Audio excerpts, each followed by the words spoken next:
Book of Heaven, Volume 2, June 17th, 1899. She does not want to take part in the chastisements. It continues always in the same way, but this morning especially, I have done nothing but argue with my dear Jesus. He wanted to keep sending hail as he did in these past days, and I did not want it. Then all of a sudden, it seemed that a thunderstorm was getting ready, and he gave command to the demons to destroy several places with the scourge of hail. At that very moment, I saw the confessor calling me from afar, giving me the obedience to go to put the demons to flight, so that they might not do anything. As I went out to go there, Jesus came to meet me, making me turn back. I said to him, "Blessed Lord, I can't. It is obedience that called me, and you know that you and I must surrender to this virtue without being able to oppose it." And Jesus, "Well then, I will do it for you." And so he commanded the demons to go to places farther away and not to touch, for now the land's belonging to our town. Then he said to me, "Let's go." So we came back, I into my bed and Jesus beside me. As we arrived, Jesus wanted to rest, saying that he was very tired. I stopped him, saying to him, "Who knows what is this sleep that you want to have now? And then, a beautiful obedience you had me do. You want to sleep.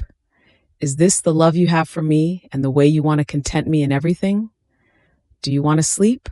Sleep then, as long as you give me your word that you won't do anything." Then, being sorry for my discontent, he told me, "My daughter, yet I would like to content you. Let us do it this way. Let us go out together again into the midst of the people, and let us see who are those who need to be punished, and you want them to be, because of their wicked actions. Who knows, under the scourge at least, they might surrender. And then those who need less to be punished, and you don't want them to be punished, I will spare." And I, Lord, I give you thanks for your highest goodness in wanting to content me, but in spite of this, I cannot do what you are telling me. I do not feel the strength to put my will in chastising any of your creatures. And then, what would the torment of my poor heart be when I hear that this person or that other one was chastised, and I have put my will into it? May this never be. May this never be, O Lord. Then the confessor came to call me into myself, and so it ended.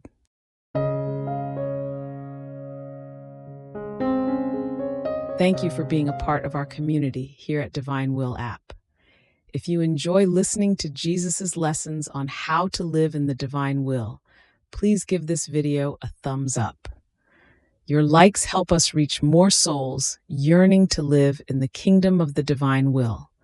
We'd love to hear your thoughts and reflections, so drop a comment below. Your insights not only enrich our community, but also inspire others on their spiritual journey. And don't forget to subscribe to our channel. By joining us, you're helping to spread the news of the kingdom of the divine will, so that together we can bring his kingdom to reign on earth as it is in heaven. In the divine will, always.